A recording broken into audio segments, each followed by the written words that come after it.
So yeah, I'm going to be talking about how to survive as a solo game developer and how to make it as a solo game developer. Um, but before we get started, I guess it's good to talk a little bit about myself. Um, this is me. I go by the name Rail on the internet, and I have a really small team right now, but I still call myself bedroom developer, like a bedroom game developer. It's because solo game developer is kind of really like an oxymoron, because you can be a solo game developer, but you can't make games alone. I started off game development, working on small games here and there. I got to release some of these, but most of these never got to see light of day. I remember I started game development pretty young. I started when I was like 14, and I feel like I was like super passionate about it. I remember I would get back home from school, throw my bag away, just get to work. Just I want to make games. I want to make games. I was like crazy about it, right? Just like old times. And January 2019, I released this. My first PC game. I was working on mobile games before this. I released my first PC game on 2017, 1st of January, and released it on itch. No expectations. Worked on it for like a year, and next thing I know, like it's like a puzzle like maze game. Really simple. I was still learning about game development myself, and it got a few hundred downloads on itch, and I saw a few YouTubers picking up on it, and that was kind of the moment I realized this is it. This is what I want to do for the rest of my life, because just being able to see people enjoy your game and kind of realizing that thing that you made in your bedroom, the fact that people can play it and live in it, it's just a really good feeling, and that was it for me. I was like, okay, this is what I want to do. But it's just a realization that I worked on this for a year, got a few hundred downloads, a few YouTubers played. Thing is, I made a total of $0 on it, right? So even though it was free, I was expecting a little bit of donations or whatever. But for example, I worked on it for a year. It was very disappointing for me, because even though a lot of YouTubers played it, it's just like realization that I worked on it for a year. Like, what does it lead to, right? So I did what any logical person would do at the time. I gave up.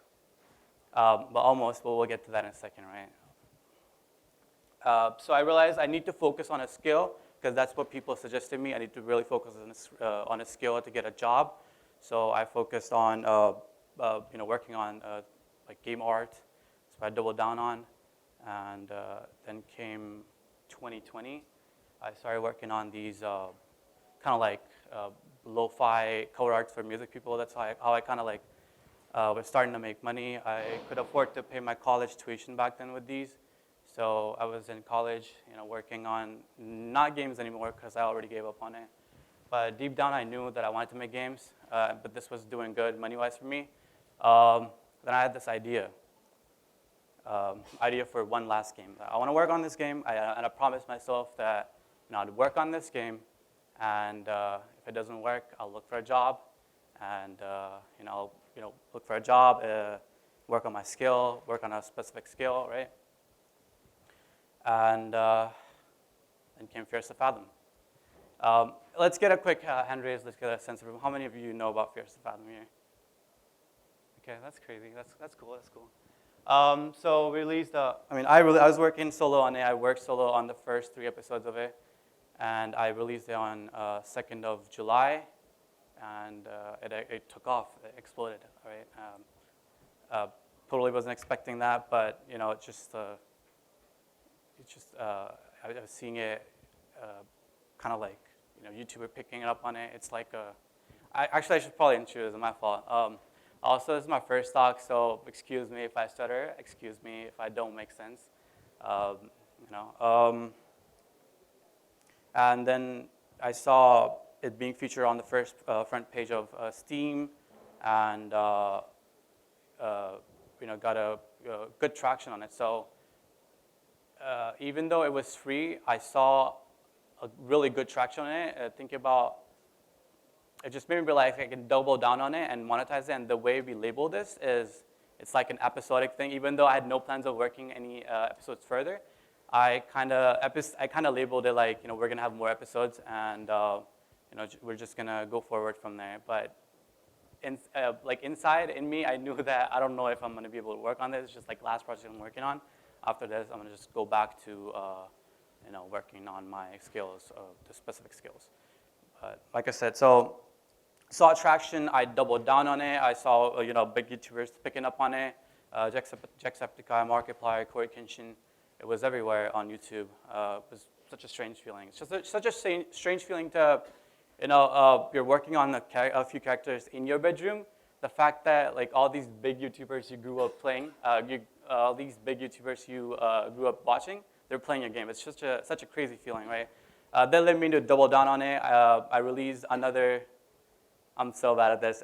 We hit like 1 million downloads on it. The free playable, it was free. But moving forward, I doubled down on it. I released the second episode about like 6 months down the line. And then doubled down on it again. We released the third one,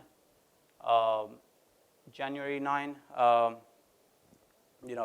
It's been played by a lot of streamers and YouTubers. The series has been covered by them that you might recognize. And we recently released the fourth episode, which is like last week. Full disclaimer, this is not a solo project. I worked on this with my coworker. My developer is in the room right now. So let's get a quick, just get a sense of the room. How many of you are working on a solo project right now by yourself? That's good. How many of you are working on a small team right now? Like 2 or 3 people. Okay, that's good. Okay, so just to let you know, everything I'm gonna talk about moving forward, it's going to be applicable for if you're solo or working on a small team. It's like I said, you can make you can be a solo developer. You can't work on everything by yourself. You're gonna need people around you. We'll get to that in a second. So we'll get to tips. Quick disclaimer real quick. Everything I'm going to talk about, it's something that has worked for me. I can't promise that it'll work for you. So, it really depends on what genre. I think it depends on what genre you're working on. And, it's really subjective because, like, you have to make different decisions, just like to get it out of the way. So, and I'm going to be talking about tips that I'm going to give you guys, but it's really simply just I'm telling you what worked for me, right? So it's just tips for the sake of the presentation, but it's really just what worked for me. So we're going to start the first tip off by a little example. So this is our friend Jeffrey. He's really passionate about making games. He's made about like 10 prototypes last year, and he hasn't released, unfortunately, any successful game right now, but he wants to make a big one day. He hopes to make a big one day, but he's really passionate about game development, though. This is Bob. He's really passionate about making games, again, but he is a veteran game developer. He has released successful games in the past, and he hopes to continue to do so. Let's look at, I don't know why the P is messed up, but let's look at the development journey of Jeffrey, who is our probationary game developer. So his project starts with inspiration, right? Could be a game he saw, he found it inspiring for him, and that led him to start his own project. That's where he starts, Jeffrey. And it involves a work. He makes the game. He tries to make the game. He's in the middle of it. And then he hits the wall. We all know what the wall is. It's creative block. It can be, your inner demon telling you to, you can't do this. Like it could be like, life problems, work problem, or creative problems. Could be any of that. It's the wall. What happens? Jeffrey quits after the wall. he can give off, he can say, I need to work on my personal life, right? It's just an excuse. It could be, there are many of them. It could be like, I don't have time to make games anymore, right? So he never finishes the project. Jeffrey never finishes the project. That leads to resentment. Resentment for never finishing the project. And he blames it on the wall. He has resentment for quitting, resentment for the wall, resentment for the work he put in before the wall, resentment for trying to make the game. I'd argue he also resents the inspiration. This is Jeffrey.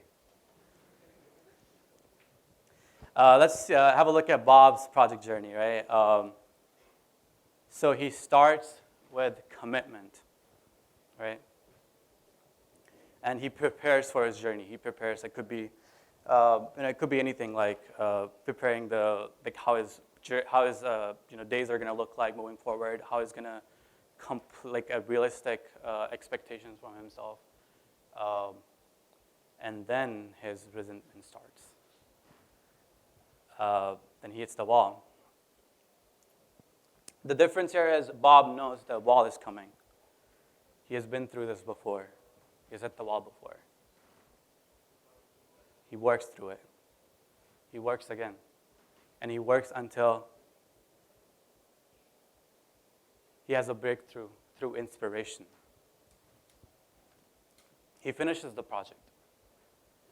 That gives him a sense of gratitude for finishing the project. That gives him a sense of gratitude for the breakthrough that he got through the inspiration.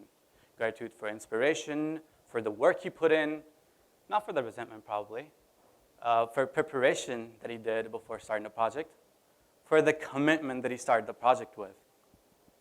This is Jeffrey, real photo of Jeffrey feeling the gratitude for finishing his project. So that leads to tip number 1, which is, guys, finish the project. Finish the project because you need to realize that game development, when you're working on the game alone, it's not a sprint, it's a marathon. You have to work on it every day. I'd argue you'd have to work on it every day if you're a solo developer, because it's just my opinion that if you are a solo developer and your project is not where you want it to be, you need to work weekends, you need to work every day, every waking hour, every time, just work on it, bro. Just finish the project, right? I'm just trying to make sure I'm not forgetting anything here. Oh yeah, okay. So yeah, another thing is, if you think your project is bad, don't even worry about it. Just finish it, bro. Because you need to make bad games to make good games. Because you make bad games, don't throw it away. Look at it and kind of ask yourself, how could I have improved on this? What does this give me sort of like a foothold to work on next, right? How could I have done better? So it's just number 1 advice I'd give you, finish the game. Because I've been Jeffrey before. I'm trying to be more like Bob now. Finish the project. Second, we're moving on to picking the hook. How do you know what you work on? The truth is, what's more important than how hard you work is who you work with and what you work on. If you're working solo, you don't have to worry about who you work with. But what you work on, it's really important. I'd argue it's more important than working hard, working every day, right? I'll tell you what worked for Fears to Fathom and how I got to the hook of it. So while I was working on, like I said, the lo-fi core arts and stuff to my art, COVID was on its full swing. I was working on, I would sleep to these horror stories, right? The bedtime horror stories, and they gave me a sense of dread that I'd never felt before, because they were labeled as these true horror stories, which made me feel this sense of dread that horror games couldn't make me feel. And that just made me go like, what if I combine that with a horror game? Because I really loved horror games. What if I combine this genre that gives me a sense of dread And I wanted to play a game like that, but unfortunately I couldn't find anything like that. So that led to Fierce to Fathom. So this is how you kind of work on it. You have to be more of a curator than a creator. We'll get to that again, but you have to pick things. You have to sort of blend things. If you want to come up with a hook, the way you do it is really pick something that's out there, pick something that's out there, pick something that's out there, combine them. You come up with something new that could just work for you.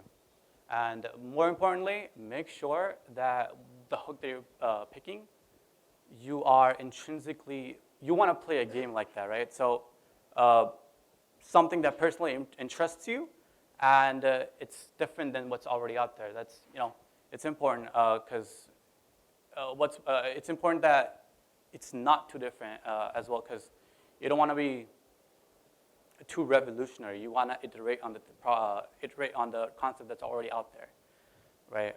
So that leads to tip number 2, that is make games that you want to play. It comes from one of my favorite books, Steal Like an Artist. That quote says, write a book that you want to read. Just steal that and make a game that you want to read, that you want to play. Coming to scoping, another important thing working as a solo developer is you have to scope it really well. You don't want to buy more than you can chew, right? So this is sort of limits that I set for Fierce to Fathom for myself, because I know that the game, if you look at it, it's really not all that, really, because it's just a walking sim, just like boring, mundane, no mechanic at all. But look at the last thing, last 2 things, atmospheric horror and the creepypasta stories, right? So what I really double down on is the atmospheric part, the horror part, and the story part. I did not even worry about making the best first person with the best mechanics. No multiplayer, no inventory, didn't even bother. Just worked on something, that's my hook, double down on it, care about that, and that's the only thing. So that is tip number 3 for you guys. Set limits for yourself, and you need to focus on your hook. Pick your hook, focus on it. Don't even worry about anything else. You need to have like a little bit of quality, but it's just to say, really, really, you have to focus on your hook, right? Going forward, gathering ideas and inspiration. I made this a while back. I'm forgetting gathering. Okay. Yeah. So this is about inspiration, right? Where you get the hook from. So what you can do is, it's not wrong to look at other games, get inspired off of them. You can look at other games that are closer to what you want to make. You can even look at like non-games, like the same genre that you want to work on, but it could not be a game, could be a movie, could be anything else. I don't care. So another thing is, when you're working on something solo, it's like you don't have a teammate, right? So you can't really bounce off ideas with anybody. That's when your friends come in. Let me just say this: Fierce to Fathom wouldn't have been the way it is right now if it wasn't for my friends. I just bother them every day, every weekend. Had them play the game, and it's crazy that their ideas have been like super valuable to me.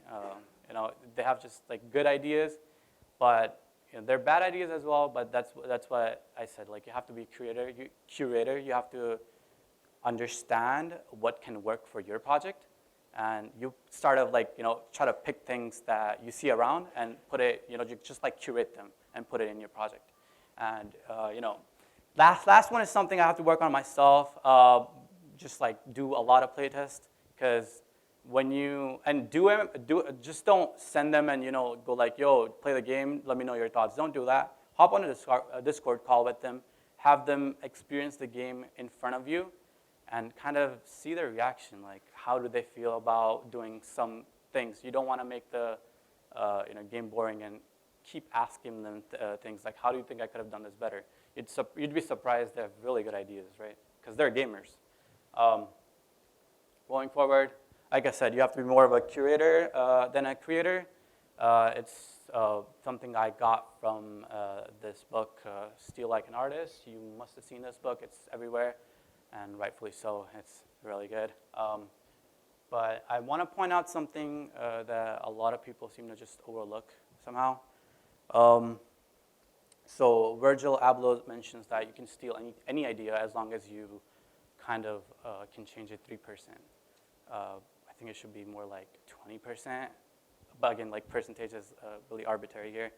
But more importantly, you don't want to make it too different that it's unrecognizable in our times. Because being too revolutionary and not stealing is an easy way to get ignored. Think of Van Gogh. He is he has like one of the most respectable paintings of our time. But in his time, he was he was ahead of his time back in the days, and that just led to cut his ear off and delete himself in the despairs of his failure around that time. So I don't know about you, but I'd like to see some of success from my work while I'm still alive. So don't stray away from what's already out there. Just work on something that's already working for other people, iterate on it, and combine ideas. That's you should definitely read this book if you haven't. It's a really easy read, small book. Highly recommend it. Moving forward, again, yeah, that's the thing, right? Steal ideas like an artist. That just leads us to the tip number 4. Moving forward to the part where you need to get help, right? Get help. I can't read my notes.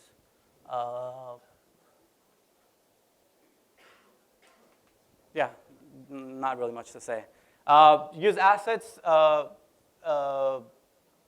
You're working on your game solo, so you can't, like I said, you can be a solo developer. You can't work on your game alone.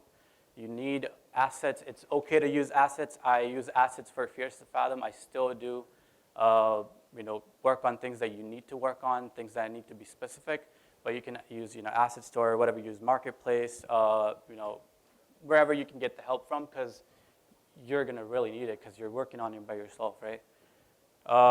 You can still be a solo. It's a bit controversial, but you can still be a solo developer by hiring contractors. Like you can hire people, hire them on Fiverr, Upwork. Just like have more people do things, and that's okay. It's totally okay to do it as long as you are looking over, as long as you're being that curator that I was talking about. So yeah, that's just tip number 5 for you guys. Get help. And I'd argue this is probably the most hardest part of being a solo developer. Motivation is when you're working solo, you're not just it's not just a creative limitation, it's also a motivational limitation because when you're working on a team, you kind of have this back and forth with that person, which I'm kind of trying to realize now, because like when you're working alone, it's kind of like a blessing and a curse because you don't have anybody over you to look over you. It's a good thing, but then you also don't have anybody over you, which can be a bad thing because you need to keep yourself motivated. Now, I can say what works for you, but I'm just going to be talking about what has worked for me while working on Fierce to Fathom. And there will be times where you will feel like giving up working on your solo project because it's, there have been times where I was working on Fierce to Fathom and I was in college. I would see my friends get placed at like big companies, and I would realize, what am I doing with my life, right? Like, they're getting big offers from these companies, and I'm working like this, working on this stupid game for myself. So you'd find yourself in positions like that. But you gotta keep you gotta keep yourself motivated. This is what works for me, right? So I try to remember why I started all this. Give yourself a reason why you started, which I'm assuming you already have because you already started. Again, it's debatable, but I think taking a break could be good sometimes, right? When you really, really need to. Sometimes I found that I just take a break for 2 days, enjoy with friends, and come back to it. It works sometimes. And another thing is treat it like your job. Like you wouldn't miss a day at your job. I mean, I don't know, but try not to miss a day. That's really important. It's really important for me personally. I try to work every day, because I don't know. It's just a personal thing. If I don't work, a day, I'd feel like shit. But I had the luxury of being able to see people react to my previous episodes. Could be the same for you. Just look at how people reacted to your previous art, your work that you put out, and kind of realize that what you're working on, it's having an impact on people, and that just really works for me. The fact that I'm not just working on this garbage that no one's gonna care about. Even if it's just a one person, it's highly motivating to see that you're kind of you're giving them laughs. You're kind of being a part of their life, which is really powerful. That's what you get for making games. We're really lucky to be able to do that by making games. So you need to leverage on that, the feeling. Embracing the wall, really important. Like we were talking about Bob, embrace the wall. Bob knows that the wall is coming. Realize that it's gonna come no matter what. It's just the thing that happens, right? You gotta fight through it, and the way you do it is put in extra amount of work. More importantly, just know that wall it's just exists, right? You can't do nothing about that. Don't try to be a perfectionist. Really important again. Perfectionism is just it's just procrastination, because at a point it has diminishing returns. So you don't have to have. You're a solo developer, right? So you don't have to have the most perfect game, most polished games. I know I have very high standards for myself, but I still try to, let go of things that don't have a return on it. So you got to be smart about that. Another thing that I want to talk about that I think I didn't include in this is it's really important that I'm also I realize that with every release that's your game is always going to be absolute garbage for you. Your game, you're never gonna like it no matter what. So don't be discouraged by that. It's totally normal, because you're gonna play your game a gazillion times, and that's just normal to feel like your game is garbage. But don't let that dictate you. Just go fight it and release it. You're going to be really, really grateful that you didn't listen to, the fact that you think that your game is garbage. Moving forward, it's just a graphic by Jack Butcher. I really like this. That also helped me a lot. It just translates the fact that you kind of start to see any sort of returns in whatever you're working on, when you go past that point where most people would have given up. So it's just to say that, just keep going and try to go beyond that point where Jeffrey would have given up. You know what I mean? So again, this is a book that I don't want to talk more about this, because I'll sound like a fucking PR guy for this book. It's really good. Read it for motivation. It's probably my favorite book. I'd highly recommend it. It's kind of like the same thing that I'm talking about right now too. Just don't care about how good your work is. Just put in the work while being smart, while staying like an artist and all that. So yeah, that would be tip number 6. Keep yourself motivated. Again, I can't say what works for you. I just told you what works for me. Find what works for you. Okay, let's just address kind of break the ice, address the elephant in the room. Let's say you made a game. It's very likely that no one will play it, right? You got to care about marketing, which I think people say that it's harder than making a game. The marketing part is harder than all the technical stuff and all that. So I'm just gonna tell you again the disclaimers. I'd like to bring it up again. It has worked for me. You need to find out what works for you. There is a huge aesthetic, because I think it's genre dependent as well. But I'm gonna give you a tip that has really have gave me dividends. So think of it this way: you ideally should be spending some amount of money a lot of money in marketing, right? So think of, I want you to release a free playable build, and think of that build as kind of like a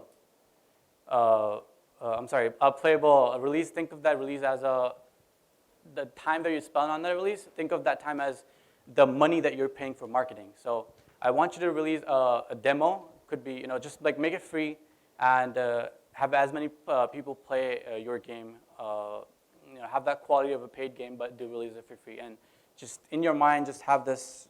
Just realize that it's for marketing, right? So don't think of it as like I'm losing money on this. So it can be through like you can and you need to advertise it too. So what worked for me is I released the first episode 1, it was free, and then I monetized on episodes moving forward, right? So you could do it through demos. And while you're making the demo, you have to really worry about the branding.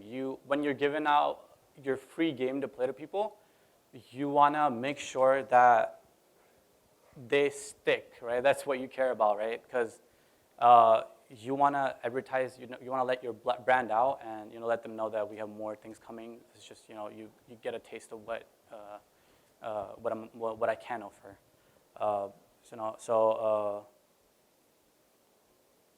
Yeah, and best case scenario again, so have your wish list page for the paid game ready. I didn't do that, my fault, but try to have your wish list page ready. I see a lot of people doing this, and it works really well. So try to have your, it's team specific again, so have your wish list page ready before you offer the free playable.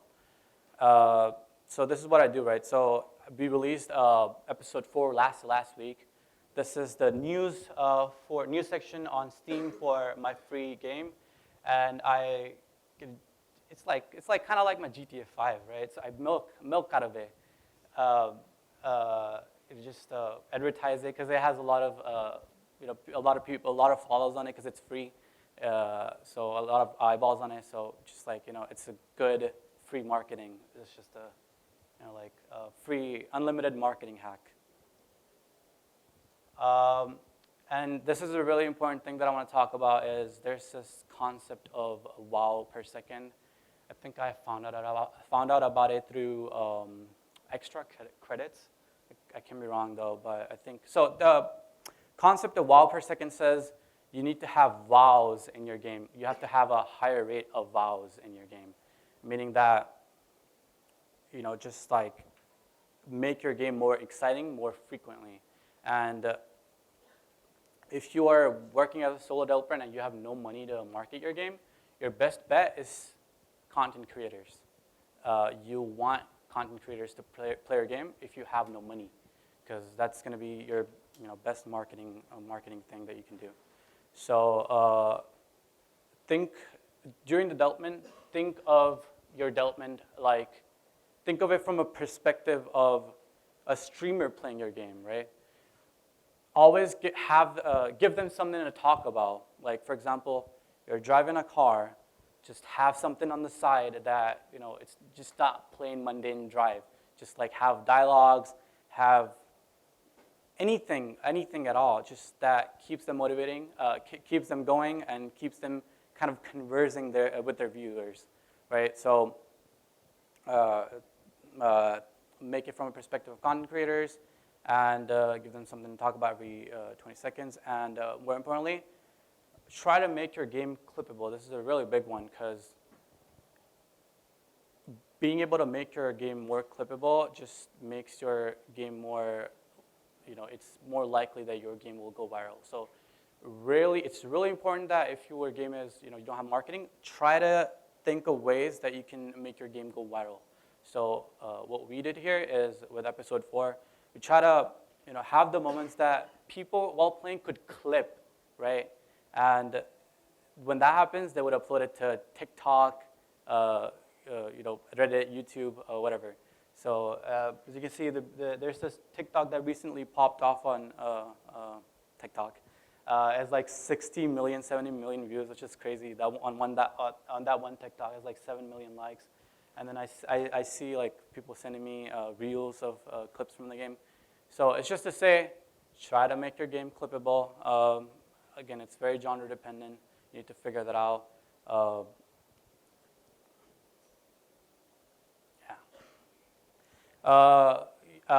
Moving forward, get content creators involved because, like I said, try to get them interact with your creation because they are the one who's going to promote your game since you have no money. It could be as simple as adding Easter egg to your game. You can ask them for voice acting in the game. Funny thing, I could ask Jacksepticeye to voice over in episode 4, and people will play it, and they'd be like, "Oh, is that Jacksepticeye?" So it just like kind of gives it a little bit of credibility, and it just works really well for your game. So it don't have to be Jacksepticeye for your game. Pick any YouTubers that you look up to, ask them. Even if you're including an Easter egg, I would suggest, of course, ask them before including the Easter egg, and just interact with them, because like I said, you need to find a way to market your game, and the way I've been trying to do it is through content creators. So there goes the tip for content creators: get them involved, have high wow per second. Another thing is start with Steam. I would argue that I think it's starting with Steam is really good because I'm not sure, but I think releasing on mobile is really not ideal for you as a solo developer because it's really hard. You get crushed by big people. Steam, on the other hand, is I'd argue is the best platform there is for solo developers because it's so organic. I've released 4 games so far on Steam, and all of them they have featured on the front page. All you need is a little bit of wish list, and just need that hook. If your game deserves it, it'll get to the top, and it has a crazy amount of people coming in. Just like copied this from their website. Is like they have like crazy impressions, a lot of active users, so you don't even have to worry about less people playing your game. So start with Steam. It's really good for you as a solo developer. So just to close it off, I'll give you guys some Steam tips that that could help you present your store page well, because it's really important, right? Because you want to make it seem like it's you have that quality in your game. And these are the 2 most important images of your Steam page of your Steam game, because like the second one is what they will see if they ever spot your game on Steam. That's what they're going to want to click on. So the small capsule and the header capsule. A header capsule is also visible on the front page sometimes. So you got to really try to boil your whole game down and make it seem excited and kind of converse what your game is about within these 2 images. First 4 screenshots are super important because they're going to be visible on your front page. For example, I hover over the episode, the game, that's the screenshot that you see, and then the player decides if they want to click on it or not, right? So try to have everything what your game offers within the first 4 screenshots. So for example, our game includes driving, it's horror game, it involves conversing with people, and it involves some like horror moment. I don't know if you guys can see it or not, but we try to like include those things within the first 4 screenshots, and that's really important. Going forward, trailer. You should absolutely have trailer because when you hover over your game on Steam, it would give you, it'll play a trailer on top. So keep it short. People will always skim through it. Nobody's gonna ever watch your whole trailer. So keep it like very. Again, you gotta your game is going to be long, so it's gonna be pretty mundane. But try to clip down the exciting parts from your game, and turn into a trailer. So people are gonna skim it and just like have the most exciting parts of your game in the trailer. And avoid a lot of text. And have at least 1 GIF in your description, because for the people who just don't have that attention span to watch the trailer or not even click on it, they'd scroll down, read your description, they'd see that this is a GIF, by the way, not an image. So you can add GIFs to your Steam page. And this is debatable. Some people say that you should have at least 10,000 wish lists before your release, which shouldn't be hard if you're gonna follow all the previous things, like have a demo and have that hook and have the Steam page set properly. So you shouldn't even worry about it. Some people say that 10% of the wish list would convert to sales, but it's very arbitrary. It's not. It's different for everybody, but just slip that in. For the playable, for the free playable, it doesn't really matter how many wish lists you have because it's going to be free, but still advisable to have like at least like, don't have zero wish lists, at least have like some. I had like about, I think 500 when I first posted episode 1 and it was free. So yeah, I can't say that you have to like have like 10,000 on the playable, free playable as well. Unfortunate, but I was trying to show you guys the trailer, but I don't think it works. So imagine the trailer's playing, it's really good. With that, thank you for listening to me, and good luck with your bedroom game measurement. Just follow me. All right. Thank you, Mukul. Can we take some 1 or 2 questions? For sure, yeah. Sure, yeah. Anyone, yeah. Hi, this is Apuv. I am also working in a very small team of 2 or 3 people. So my question was ki, how to know if you are deviating from the timeline, how to get back on the timeline. Let's say I'm working on a project and I find myself doing some other thing that is not really related to the project, but I kind of deviated into it. So how to keep on track on the timeline? Why would you say you're deviating off the? Would you say So like let's say there is this scope creep, right? Ki sometimes you don't know ki what you're getting into, and then you go research on that thing, and then you keep on deviating that side, and you don't come on the track that you want to be. So how do you tackle that situation? So I feel like it's just, things like that happen, and like I said, it's okay to take breaks. The first episode took me a year, and it's for the reason because I started the game, I kind of was like a Jeffrey at the start. I dropped the game. I was working on things that made me money, and I think it's totally okay.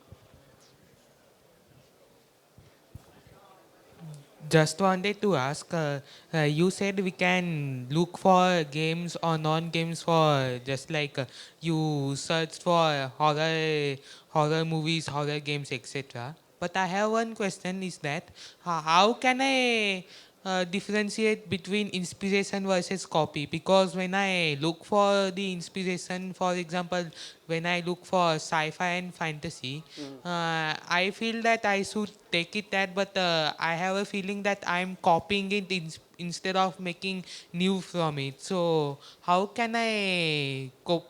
How can I deal with that situation? You don't deviate that situation. I have that feeling too. I feel like I'm copying a lot of things, and that's okay. That's how it goes. That's how it goes, is what I would say. Yeah. Okay. Yeah. You just gotta change it a little bit. But yeah, that's all I have to say. It does feel like copying, but that's just the way everything goes.